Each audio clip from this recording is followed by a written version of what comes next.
Haleluya. Amen. Mani wamugisha. Ni umunezero w'Imana cyane. Kandi iyo umunezero w'Imana uje, iyo tugize amahirwe yo kunezerwa imbere y'Imana, tuba dukwiye kubibyaza umusaruro. Hari uburyo bubiri dusengamo tugasengesha umutima. Iyo umuntu yishimye, anezerewe, kunezerwa no kwishima mu mutwe bitandukanye.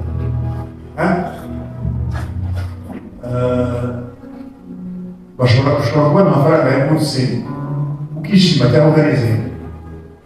Iyo amafaranga yaje murishima, yashira bya byishimo bikagenda. Umuhungu yapropoje umukobwa akamubwira ati narakwitegereje mwiza umwe mujye mubikora, akaba atangiye gupropoza gusa. Abakobwa rero batubwira kuko nibo batangiye kubabwira. Umuhungu yapropoje akamubwira, icyifuzo cy'umuhungu kikakirwa neza, ngira ibyishimo. Iyo ukeka kubwira ati atakana kubwira ati byanze, agatangira kugabanya koro, agatangira kugabanya chat, umuntu amubwa mu maso bya byishimo bigaca. Siko bimeze. Iyo bazanye amanota ya cyangwa se ya examen tukabona twatsinze twishimye. Ariko iyo hari n'ibintu biri kwishima n'iyo batuzanye tugasanga byanze byabishimira. Ariko turashima Imana ko itaduha ibyishimo gusa, iduha n'umunezero gusa. Tuzakora Imana cyane. Haleluya. Umunezero tumukura kuko twamenye Yesu Kristo umwami n'umukiza mu buzima bwacu. Umunezero ni ukurwaho n'ibihe turimo. Umunezero ni ukurwaho n'uko twagaye tubafusha. Umunezero ni ukurwaho n'uko twatsinzwe n'ijuru. Umunezero turawuhorana. Abataramenya Yesu, abapagani, nubwo ubutunzi bukomeye tubarusha. Mana wamugisha. Turashima Imana ko abayobozi badutumiye, abapasiteri n'abandi bafatanyije hano. Mana wamugisha. Nitwa Fred Ruberwa, niwe Duyani Butare, mugenzi wadutuye Nyamata. Niyo mpamvu muza kunyereka ngiye nkoresha umwanya mutoya, kuko ngewe biroroshye kunagaruka. Si mwamubiye ntagaruka, ngewe binabaye ngombwa ntanakwitumira ntacyo bitwara. Ndabizi ko muzuye Imana, ndabizi ko muzuye Imana imiryango aje mbere n'umuryango nzi kuva kera cyane. Abantu batangaga bona mbere nabuze nibutsa pasiteri wanyu indirimbo zaciye ntanaziririmba ahangaha batuma ndazizi nyinshi. Bivuze ngo aje mbere ndayizi cyane. Kuba rero Imana y'abagurinda ngo yaruka musengera mu ibyahari hari. Yes. Ndabona rero muri ahantu hagutse, kandi turabifuriza Imana ikomeze kubagura, mwabuke neza n'ahantu bigere n'ahantu. Ijambo ry'Imana bwabo ntabwo turi imitwe, turibiriza ahubwo turi imitwe. Imana imugisha. Hari ijambo nabonye bashyize kuri posita, narisomye riranezeza. Mwene data dushobora kuza kwivugaho, ariko nibyo ngiye kuvuga umwanya mutoya rifatanyije n'ibindi. Efeso igice 5:10.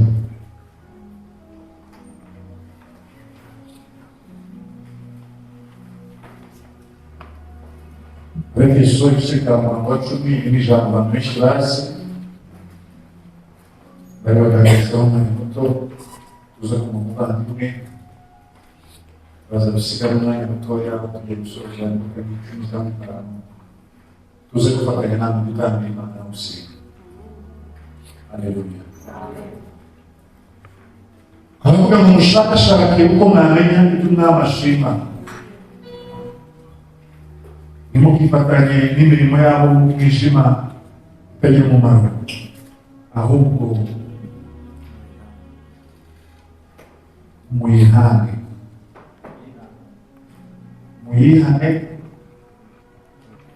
cyangwa muyihane, ahubwo muyihane iyo mirimo,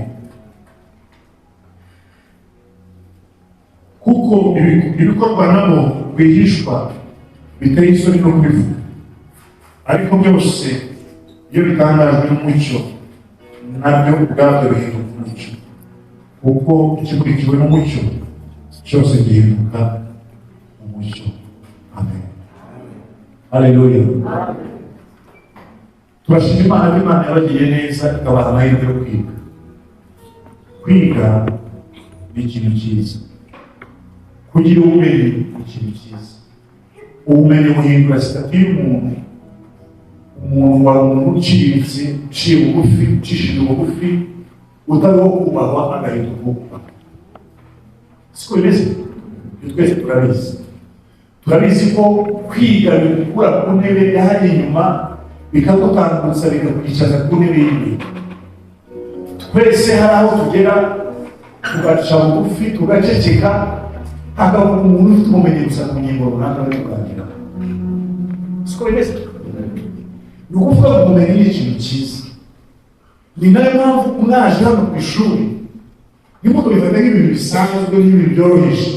Ni amahirwe akomeye mwagiriwe, ni umuntu ukomeye mwagiriwe guha agaciro. Imana ishimwe ko yabahamagaye.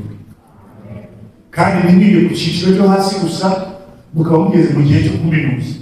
Kaminuza abahanga basobanura ko iyo umuntu arangije kaminuza aba ari umuntu ufite ubushobozi bwo kuba yavumbura ibintu, yahanga ibintu. Amen.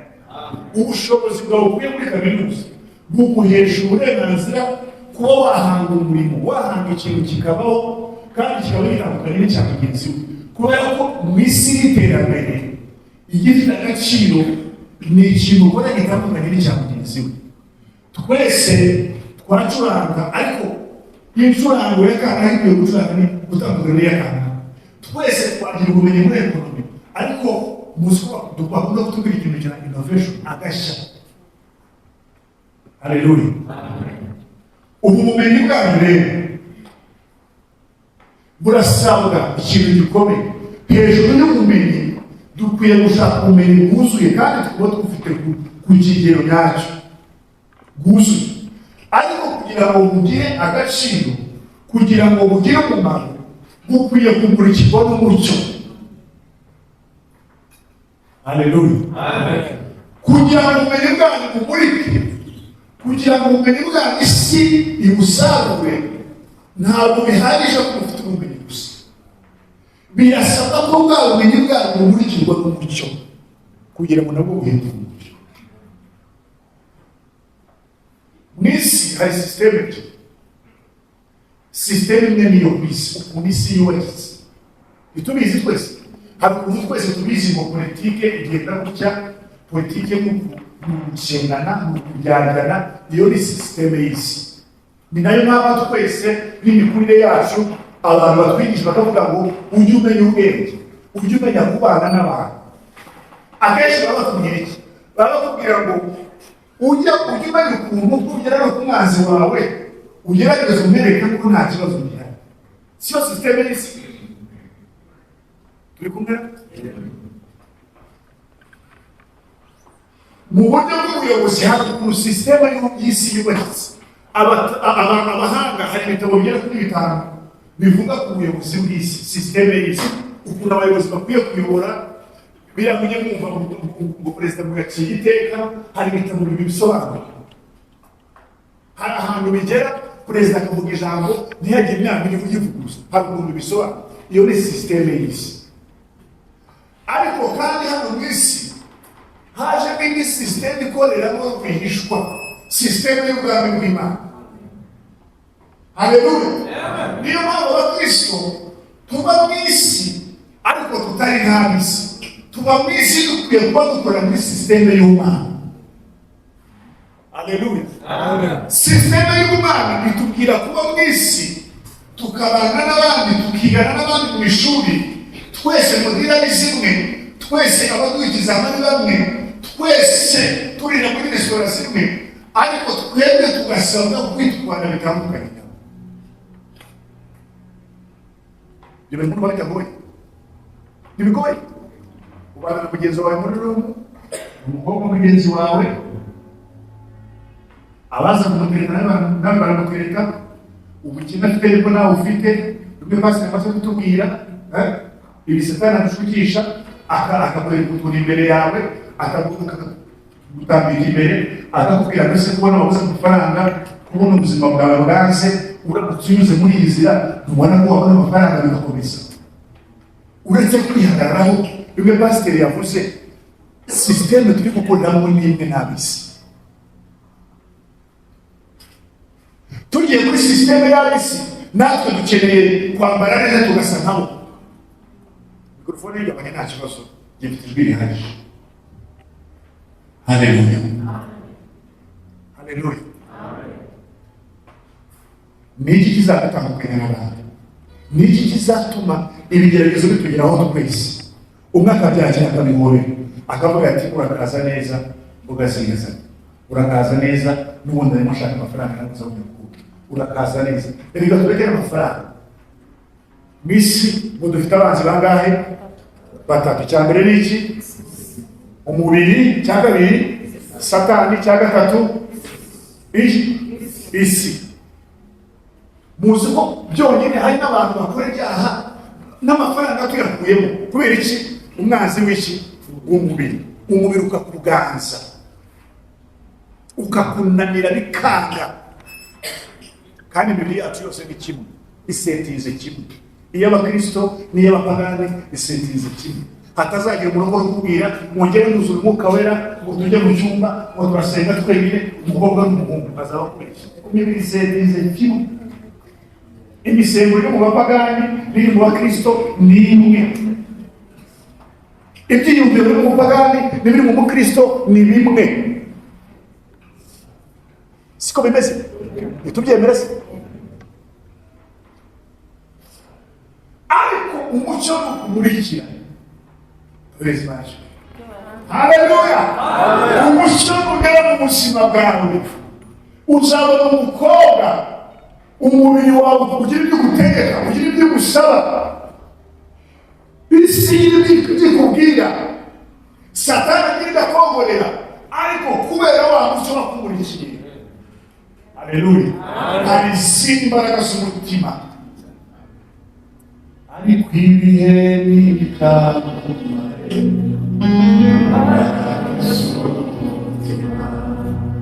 haleluya. Imbaraga z'umutima zigira abakristo gusa. Imbaraga z'umutima zigira abakurikiwe n'umucyo w'Imana gusa. Kuko umucyo wakumurikiye nawe urahinduka umucyo. Ntabwo turi abana b'umwijima, turi abana b'umucyo.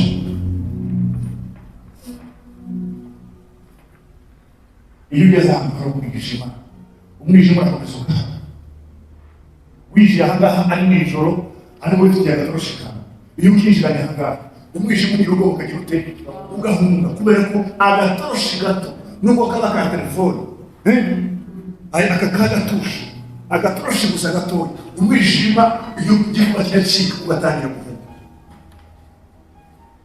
Mbese umucyo w'umurikira ubuzima bwawe cyangwa uracyari mu mwijima? Muzi ko hari abantu baririmba bakiri mu mwijima?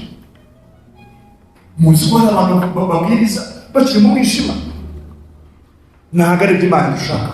Imana irashaka ko twemera tukamurikirwa n'umucyo, hanyuma ibyacu byose bigahinduka umucyo. Dibirizi zacu zigahinduka umucyo, uburanga bwacu bugahinduka umucyo, ubumenyi bwacu kumenya gucuranga n'ibindi bigahinduka umucyo. Naho ubundi nta gisobanuro cy'ubumenyi ufite, nta gisobanuro cy'amafaranga muzatunga ejo, nta gisobanuro cy'imiryango yanyu mu gihe mutemerewe ibyo byose bimurikirwa n'umucyo. Kandi umucyo ni Yesu Kristo. Iyo aje mu buzima bwawe hari ibintu bihinduka. Ntibihinduka gusa inyuma mu bantu tubibone, ariko bihera mu mutima. Kandi bihereye mu mutima uko ni guhinduka nyako ukwiriye. Haleluya. Aya magambo muyaha agaciro, aya magambo muyumve, nimuyitaho. azahindura ubuzima bwawe. Aziyongera bwari magambo mufite mu mitima yawe, azahindura imibereho yawe. Muzi indirimbo abandi mbere baririmba kera bivuga ngo akamani k'umutsima, nta muntu utayizi, abacecetse murayizi, mushobora kuba gusa mutane ntimuyizi se. Akamani k'umutsima, akamani k'umutsima ejo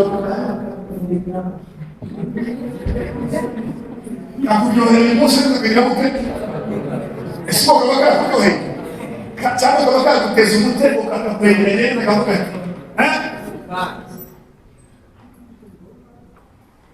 muzi ko sisiteme y'isi itubesha ngo turyoheye, sisiteme y'isi itubesha ngo tumeze neza, ariko irimo itwegeranya iturundarunda kugira ngo ibone kugira gute?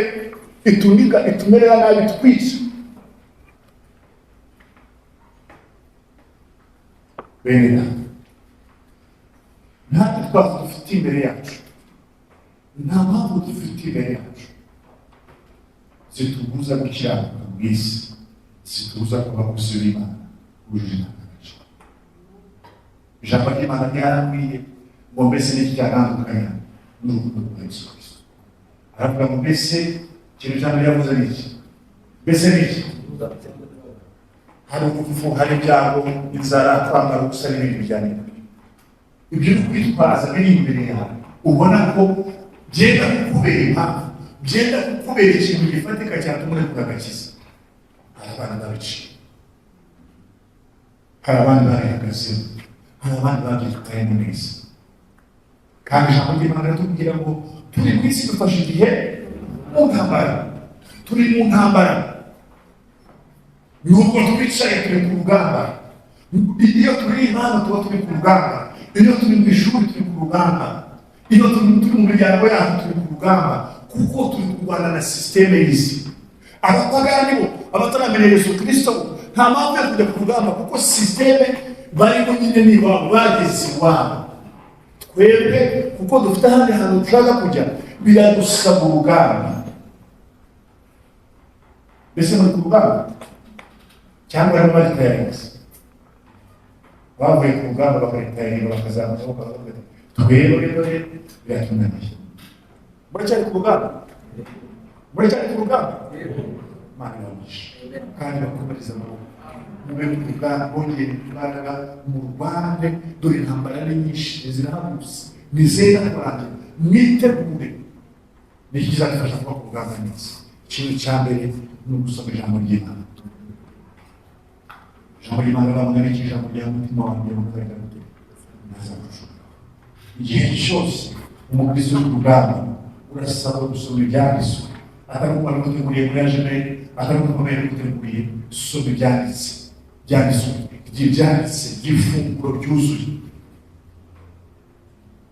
Umukristo usoma ijambo ry'Imana abizima n'umunsi ku munsi. Niba muri muzabona nezerewe ku cyumweru, mukabona nezerewe musipana bashasha, mukabona nezerewe yambaye ishaje, mukabona ibyishimo bikoraho, umunezero ukoraho. Haleluya. Hari abantu banezerwa, hari abantu bazana imbere ukabamuha indirimbo ngo nate indirimbo akayitera yishimye kubera ko yakoresheje umusatsi, kubera ko yasokoresheje neza.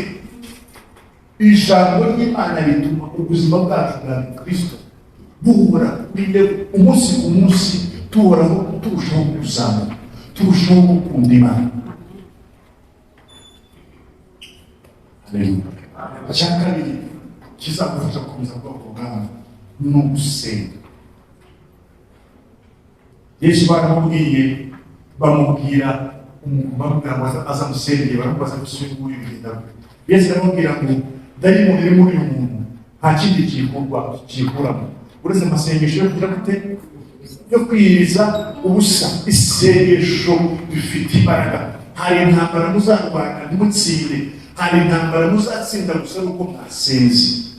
Uzasoma ijambo ntibikunde. Murabyumva? Harimo intambara zizasaba ko muhunga nko kwa Yosefu. Yosefu se bugabo kutuvana muri ruhande iri gufata icyanzu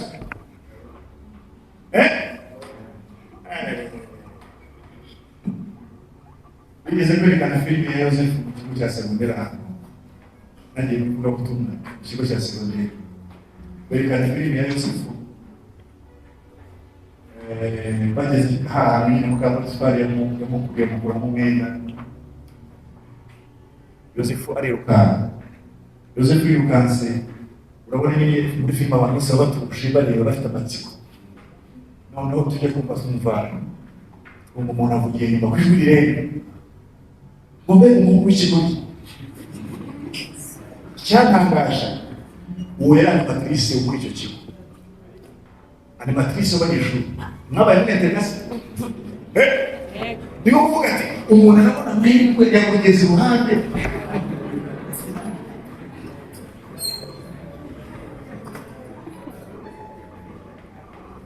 nubwo muri sisiteme y'isi bigaragara ko ari bwo bugoyi bwacu ariko uko niko gutsinda intambara. Haleluya! Abantu bazakubwira ngo ntuzi bigezweho, abantu bazakubwira ngo ugeze muri kaminuza. Ndabizi muri kaminuza abantu bari mu hambere ni bande muzamura ibiganza bari mu hambere babwiza ukuri muza amakuru bababwiye muri kaminuza ntibabwiye mukomeje ugeze muri kaminuza muri segonderi animatrice baraga kugendaho animatrice kugendaho ni igihe cyo kwibohora Imana ishobora kwibohoye neza mwebwe mwibohoye neza hari abandi mwibohoye nabi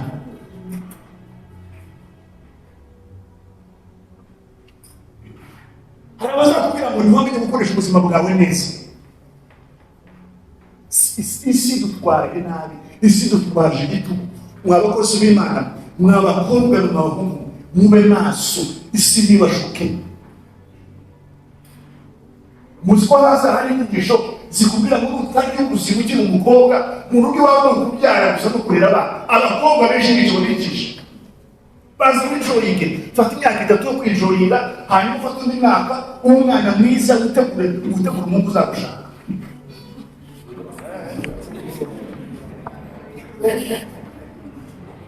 barabitayibiza baravuze mu kiriya cyo kwijoyinga ugenda ubuzima neza ufi isi ariko twasanze hari igihe wese muri murayirya ari irimo iragera gute ikakurya imyaka 2 wayisoza washaka ko umwana mwiza isiga kumbwira ngo uko wandiye rero nanjye expose hari abantu isi kwitura ibyo wayikoreye ikakwa expose ikakwa izina ryawe rikaba ribi wavugana n'umuhungu yakuze yakuvugisha neza mwahura ukagera kuri murana mu ntoki cyangwa imeze gute mwatangurana akakwandikira message nti ndabona ni papa gikomere cyane cyaka ubwo buzima bw'umuntu umuntu agahamuka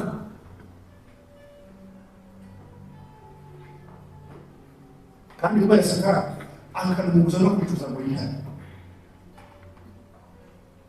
nagiye bivuga ko umwana i Kigali dushoje amateka umukobwa arasengera n'amafite ikintu kigo sengera kandi ubu ngabo nta nakivuga anavuga ikimugore cye nicyo murandise ikiganza umwuka arambwira ngo amaze gusambana n'abahungu benshi cyane kandi ntarihana kandi icyifuzo afite arashaka umugabo nicyo cyonyine afite namubwira ati Imana mbwira ngo urashaka umugabo ati niwe nshaka rwose sengera muri umugabo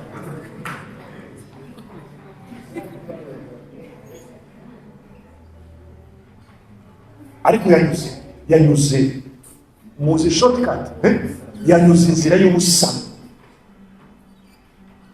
hejuru y'aba bahungu bose wahemukiye bamwe abandi baguhemukiye rega ntuzabahemukira gusa iyo wa mbere guhemukiye n'uwa kabiri nawe uravuga ati reka nshaka uwo nihimura ubwo bari mu expert ugiye muri system y'isi iramufasha Imana yacu ni imbabazi igihe cyose iratwakira Imana irambwira ngo nimubwire ngo abanze yihane ace bugufi imbere y'Imana wa mwuka wa Satani umuveho ingo nyinshi ziseyuka izi divorce zimubona ibi bakubwira ngo banze ubuzima uzajya mu rugo rwawe yego ushobora no kurujyamo ariko ntibikubera urugo rukakubera umuvumo wagera mu rugo kubera za spirit zagukurikiranye umugabo wawe ntawe umugabo wawe ukajya wifuza babana aya magambo n'aya muyaje aya magambo barabare muyashire ku mutima mutegure ejo hazaza. Aca bugufi arihana aravuga ibintu byose ibintu twifuza. Nawe niyo system yagendeye. Satani uziko akoresha utuntu dusuzugura dutoya.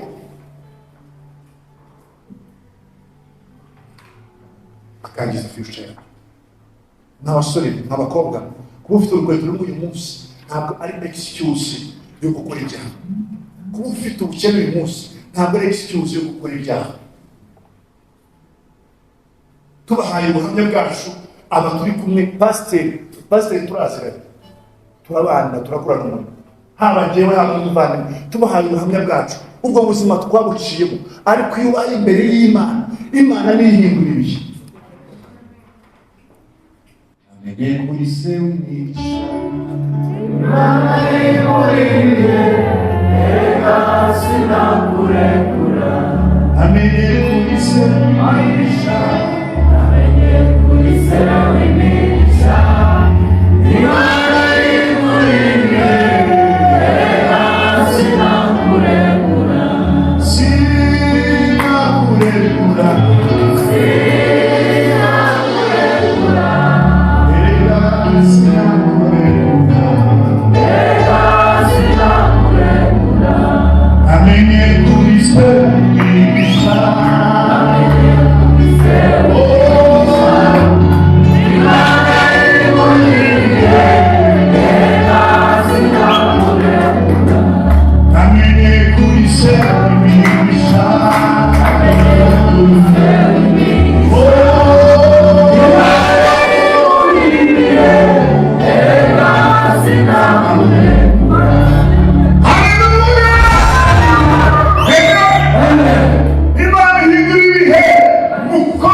gukiranuka kwanjye nzagukomeza nk'uko Yobu yabivuze.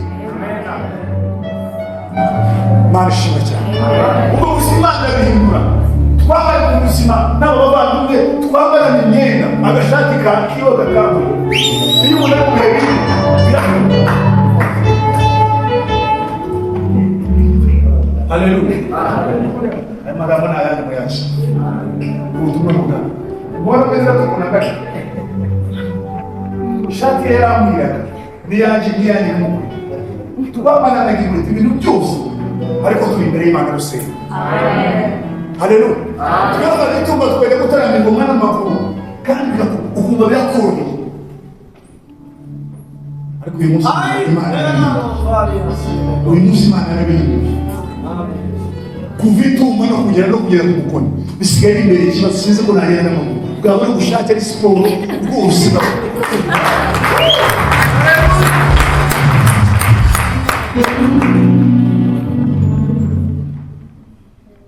Kandi bisigaye Imana niba tuvuga ko Imana yari isaba nimere data se waraza kwigira ubuhamya bwiwe hari abantu nyine Imana bahindurira ibihe bagaba ariko araza kandi nakavuga niyo batangiza ndaza kuvuga hari Imana yatubwiriza kumubwira ibi ntabwo ari ugushaka kubereka ko hari intambwe tumaze gutera ni ukugira ngo tubakomeze kuko ubuzima mwakiri muri gucamo natwe twabuzemo. Hari n'umuri hano ku ishuri byarantangaje hari umwana watazi ubuhamya ejo bundi aravuga ngo yize muri kaminuza yishyurira muri umuri wawe buruse yaza agakuraho amafaranga akohereza he mu rugo. Hari abantu bazi kwizirika bakihambira ariko ijambo ry'Imana rivuga ngo kwihangana gutera kunesha. Mujye mwihangana mujye mwikomeza niba ushaka ubuzima buza no kuvuga ngo shortcut no ikomeze usubizemo imbaraga. Iyo umuntu yihangana igihe cyose aranesha.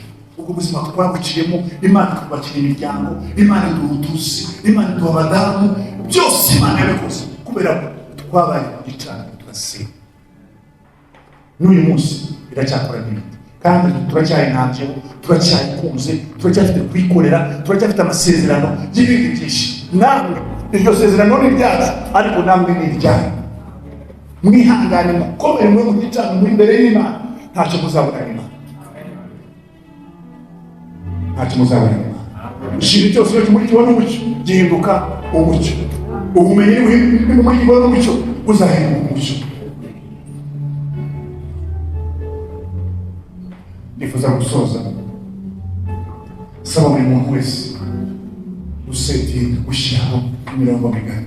Ubuzima bwose iyo utamushyiraho imirongo migari, hari abantu bo ubuzima gusa bw'akajagari buri aho ngaho. Najya muri practice ku cyumweru no gusenga nyine ubuzima bukaba ari bukajagari, ariko ndagira ngo usetinge ubuzima bwawe, ushyireho ingamba, ushyireho bordire, ushyireho garde-fou, ushyireho ahantu Satani adakwiye kurenga. Gucira akarongo uvuge ngo mu buzima bwanjye bw'umwuka hari ahantu udafite uburenganzira bwinshi. Kondisiyo zaba ndimo yose, situwasiyo zaba ndimo yose, kuko ndi umukristo, Imana yishyize imbere. Mugirire Imana icyizere, Imana izabatererana, izabatererana. Murinde yavuze muri mwe n'Imana isa nkaho itakiri kumwe n'ubwoko bwawe. Ngo maze abanyabwoba n'abatizeye bagahindukira bagatera umusaraba umugongo. Nyamara no muri icyo gihe bimeze Imana ibigira. Ijambo ry'Imana ribaganze kandi ribagenza neza.